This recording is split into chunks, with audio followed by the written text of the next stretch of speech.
Koneksi antar materi. Assalamualaikum warahmatullahi wabarakatuh. Salam guru penggerak.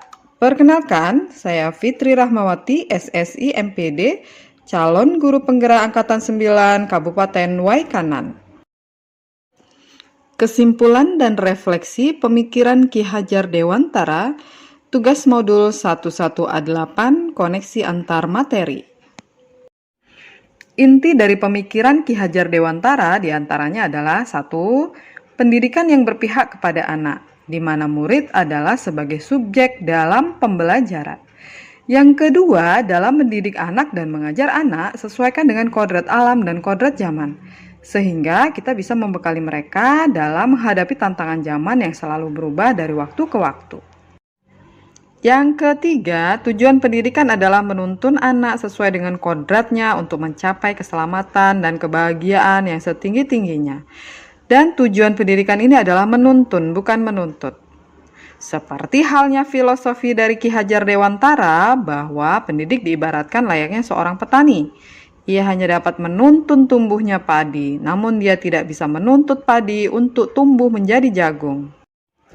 Selanjutnya, yang keempat adalah di dalam menuntun anak sebagai seorang pendidik hendaknya selalu berprinsip pada trilogi pendidikan dari Ki Hajar Dewantara, yaitu ing ngarsa sung tulodo, di depan memberikan contoh yang baik, ing madya mangun karso, di tengah membangun semangat, dan tuturi handayani, di belakang memberikan motivasi.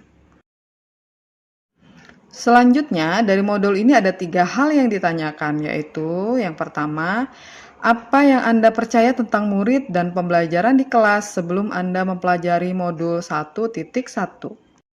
Sebelum saya mempelajari modul ini, saya masih kurang peka terhadap karakteristik murid-murid saya, sedangkan mereka memiliki kelemahan dan kelebihan masing-masing. Dan saya terkadang masih memaksa murid saya untuk ahli di mata pelajaran yang saya ampuh. Kemudian, saya masih mendominasi kegiatan di kelas atau guru sebagai subjek dalam pembelajaran. Selanjutnya, fokus saya dalam mendidik murid adalah murid tersebut harus mendapatkan nilai yang sempurna atau nilai yang bagus. Minimal, anak tersebut tuntas di dalam mata pelajaran yang saya ampuh. Pertanyaan yang kedua yaitu, apa yang berubah dari pemikiran atau perilaku Anda setelah mempelajari modul ini?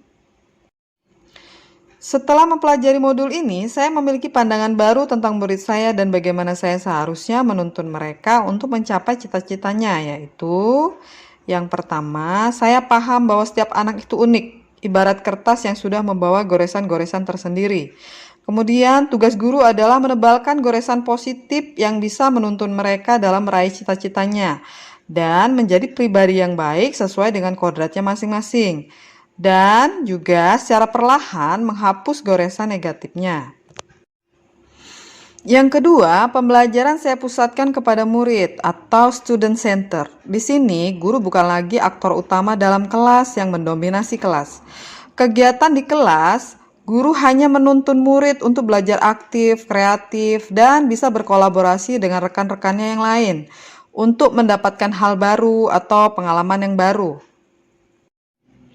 Yang ketiga, bahwa ilmu yang saya ajarkan masih bisa dipelajari lewat sumber lain. Namun, akhlak dan budi pekerti tidak mudah dipelajari pada sumber belajar yang lain, seperti internet. Jadi, saya sebagai guru harus memberikan contoh akhlak yang baik agar bisa ditiru secara langsung oleh murid-murid saya. Ternyata, keberhasilan kita mendidik anak itu tidak semata-mata hanya mendapat nilai yang baik atau bagus atau sempurna dalam pelajaran kita, tetapi pada perubahan tingkah laku dan budi pekerti yang baik pada murid. Kemudian pertanyaan yang ketiga adalah, apa yang dapat segera Anda terapkan lebih baik agar kelas Anda mencerminkan pemikiran Ki Hajar Dewantara?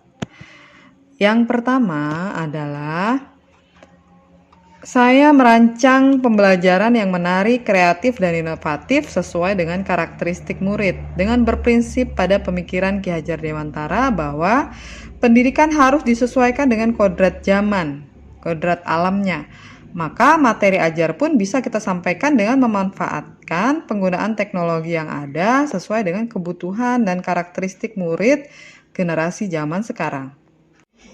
Yang kedua adalah memberikan ruang yang luas bagi murid untuk mengembangkan ide kreatif mereka saat pembelajaran. Misalnya, kita bisa meminta anak untuk menuangkan pemahaman mereka melalui presentasi kelompok, membuat mind mapping, atau belajar di alam bebas sehingga mereka merasa bahagia dalam belajar. Kemudian yang ketiga adalah mengembangkan pendidikan karakter siswa melalui kebiasaan positif di sekolah, yaitu selalu memberikan arahan dan contoh kepada murid kita untuk tersenyum, menyapa, dan menundukkan badan mereka ketika lewat di depan bapak ibu gurunya. Kemudian selalu berpenampilan rapi dalam berpakaian, sesuai dengan aturan yang ada di sekolah. Baiklah, demikian tadi kesimpulan dan refleksi terhadap pemikiran Ki Hajar Dewantara. Terima kasih. Assalamualaikum warahmatullahi wabarakatuh.